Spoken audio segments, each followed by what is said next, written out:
সাবেক president Joe বাইডেনের জারি করা ১৯টি নির্বাহী আদেশ বাতিল করেছেন প্রেসিডেন্ট ডোনাল্ড ট্রাম্প। শুক্রবার এই সংক্রান্ত একটি নির্বাহী আদেশে সই করেছেন তিনি।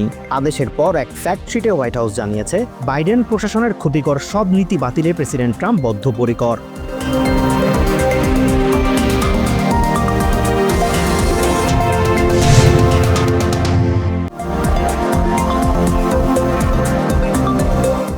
অপ্রয়োজনীয় কর্মীদের ছাঁটাই করে ফেডারেল প্রশাসনের আকার ছোট করা সংক্রান্ত একটি নির্বাহী আদেশে সই করেছেন প্রেসিডেন্ট ডোনাল্ড ট্রাম্প। এই নির্বাহী আদেশের ফলে বিভিন্ন ডিপার্টমেন্ট এবং ফেডারেল এজেন্সির বেশ কিছু পদ বিলুপ্ত করা হবে এবং এসব পদে থাকা কর্মীদের চাকরিচ্যুত করা হবে।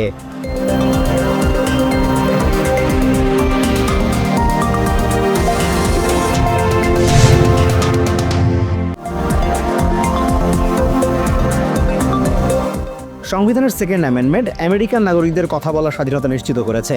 এর আওতায় বিদেশি নাগরিকরা নেই। এনবিসি নিউজে দেওয়া সাক্ষাৎকার এমন মন্তব্য করেছেন রিপাবলিকান সেনেটর টেড ক্রুজ। তিনি আরও বলেছেন, আমেরিকার প্রতি যার বিদ্বেষপূর্ণ মনোভাব রয়েছে তার এখানে আসা উচিত নয়।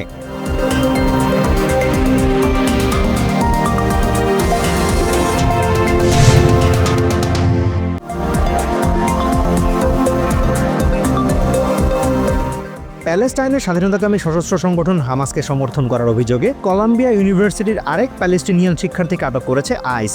লেকা কর্ডিয়া নামে ওই শিক্ষার্থী ওয়েস্ট ব্যাংকের বাসিন্দা।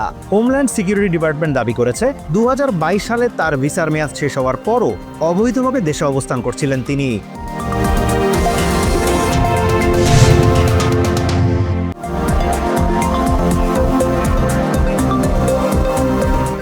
বৈরী আবহাওয়ার কারণে বিভিন্ন দুর্ঘটনায় মিজৌরি, আরকানসা ও টেক্সাসে প্রাণহানির ঘটনা ঘটেছে। এছাড়া ঝোড়ো বাতাস এবং টর্নেডোর আঘাতে সরবরাহ লাইন ক্ষতিগ্রস্ত হয়ে মিজৌরি, ইলিনয়, ইন্ডিয়ানা, টেক্সাস এবং আরকানসায় অন্তত ৩০০,০০০ গ্রাহকের বিদ্যুৎ সংযোগ বিচ্ছিন্ন রয়েছে।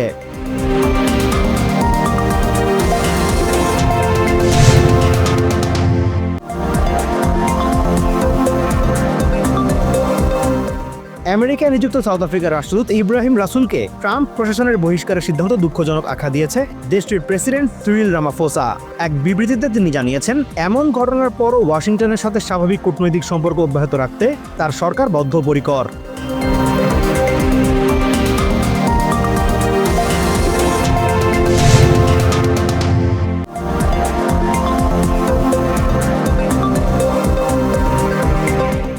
ইউক্রেনের সাথে যুদ্ধবিরতি চুক্তি কার্যকরে রাশিয়ার উপর চাপ অব্যাহত রাখা অত্যন্ত জরুরি বলে মনে করেন নেদারল্যান্ডসের প্রধানমন্ত্রী ডিক সৌফ।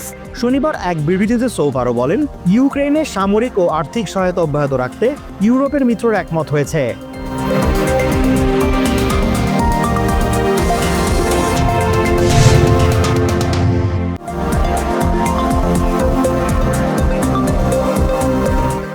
গাজার বাইত লাহিয়ায় ইসরায়েলি হামলায় অন্তত ৯ জনের মৃত্যু হয়েছে।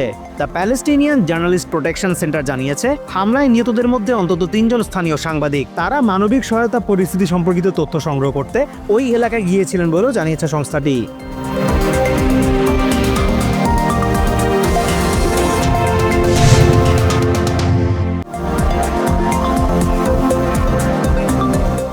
নিরপেক্ষ নির্বাচনের মাধ্যমে বাংলাদেশের শক্তিশালী গণতন্ত্র দেখতে চায় জাতিসংঘ।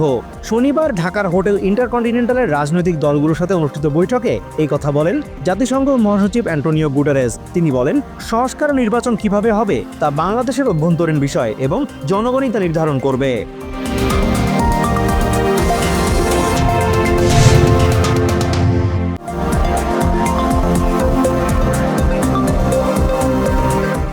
দীর্ঘ ১৭ মাস পর জাতীয় দলে ফিরলেও মাঠে নামার আগেই ইনজুরির কারণে আবারও দল থেকে ছিটকে গেলেন ব্রাজিলিয়ান তারকা ফুটবলার নেইমার।